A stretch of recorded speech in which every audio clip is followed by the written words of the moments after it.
নমস্কার বন্ধুরা, আমি সুপ্রিয়া। আমার রান্নাঘরে আবার তোমাদের নিয়ে চলে এসেছি।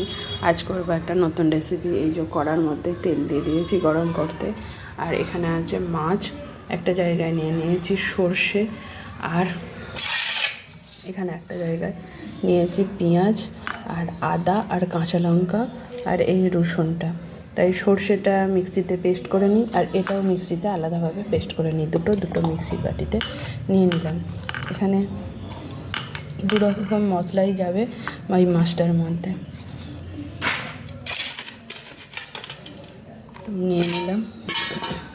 এবার এই পেঁয়াজ আদা রসুনটার মধ্যে যাবে ধনে গুঁড়ো 1 চামচ আর জিরে গুঁড়ো 1/2 চামচ। তা এটা গোটাও দেওয়া যেত ধনে জিরে গুঁড়োটা, তা আমার ধনে গুঁড়োটা কিন্তু জিরেটা গোটা জিরেটা ঘরে নেই বলে আমি এটা গুঁড়ো দুটো দিয়ে দিলাম। তাই সব মিক্স করে নিয়ে আসি, আর মাছটার মধ্যে ম্যারিনেট করে নিই। মাছটার মধ্যে দিই মাছটার মধ্যে নুন দিলাম, হলুদ দিলাম, আর একটু সর্ষের তেল দিয়ে দিলাম। এগুলো দিয়ে ম্যারিনেট করে নিই, মাছটাকে করে নিয়ে আসি। দেখো বন্ধুরা, আমার মিক্সিতে মশলাগুলো করা হয়ে গেছে, মাছটা ম্যারিনেট করা আছে। আর ওটা বলা হয়নি, এতে আলু দেবো। আলুটাও এইভাবে আমি কেটে নুন হলুদ মাখিয়ে রেখে দিয়েছি। তার মাছটা এবার আমি তেলের মধ্যে দিয়ে ভেজে নিই। এবার মাছটা ভাজা হয়ে যাক, তারপর এই দেখো মাছটা একদম লাল লাল করে ভেজে নিয়েছি। এবার মাছটা আমি তুলে নিচ্ছি।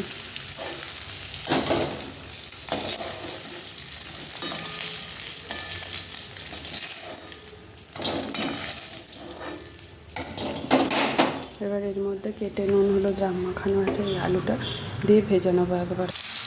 এই যে আলুটা দিয়ে দিয়েছি, আলুটা এবার একটু লাল লাল করে ভেজে নেব। দেখো আলুটাও লাল লাল করে ভাজা হয়ে গেছে। এবার আলুটাও আমি তুলে নিচ্ছি।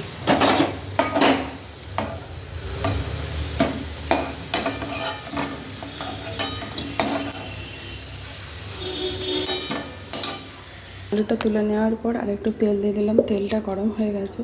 যে মিক্সির বাটিটার মধ্যে পেঁয়াজ আদা রসুন বেটেছিলাম, কাঁচা লঙ্কা, সেটা আগে দিয়ে দিলাম। আচ্ছা, এখানে একটা মিক্স হয়ে গেছে। তেলের মধ্যেই কাশ্মীরি লঙ্কা গুঁড়োটা দিলে ভালো হতো, তা ভুলে গেছি। এখানে দিয়ে দিলাম এই তেলটার মধ্যে কাশ্মীরি লঙ্কা গুঁড়োটা। তারপর এই মশলাটা দিয়ে দিলাম।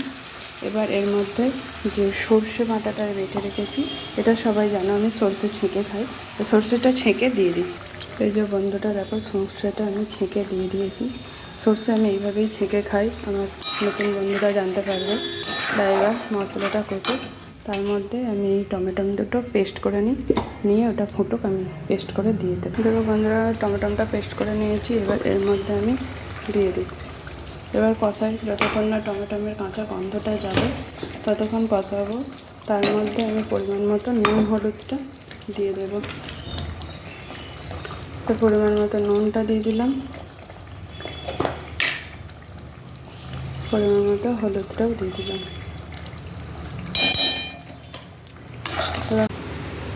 এই দেখো মশলাটা কষানো হয়ে গেছে, একদম তেল ছেড়ে গেছে। এবার এর মধ্যে আমি আলুটা দিয়ে একটু কষিয়ে নেব।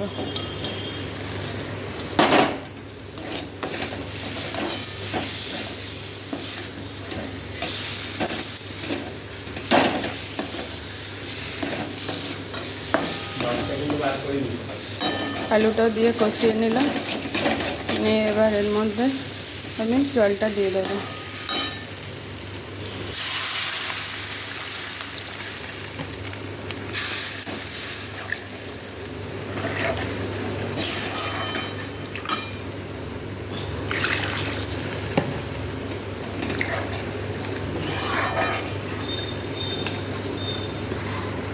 এই যে জল দিয়ে চাপা দিয়ে দিয়েছি, এবার একটু ফুটে যাক, তারপরে আস্তে করে দেবো গ্যাসটা।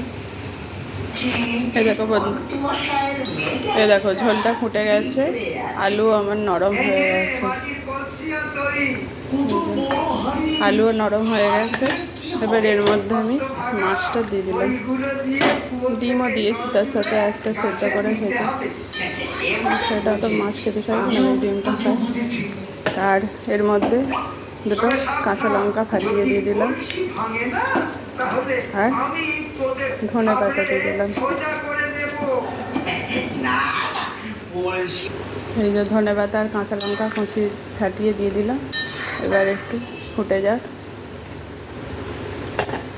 তাহলেই হয়ে যাবে আমার এই মাছের কালিয়া রেডি। টকবক করে ফুটুক। এই দেখো আমার মাছের তরকারি রেডি। এবার নামিয়ে ফেলি, গ্যাস অফ করলাম। এই যে আমার মাছের তরকারি রেডি। এরকম যদি তোমাদের ইচ্ছা করে তোমরাও করে খেতে পারো। ঠিক আছে, আজকে রাখছি। আবার কোনো নতুন রেসিপি নিয়ে তোমাদের সাথে নতুন সময় চলে আসবো।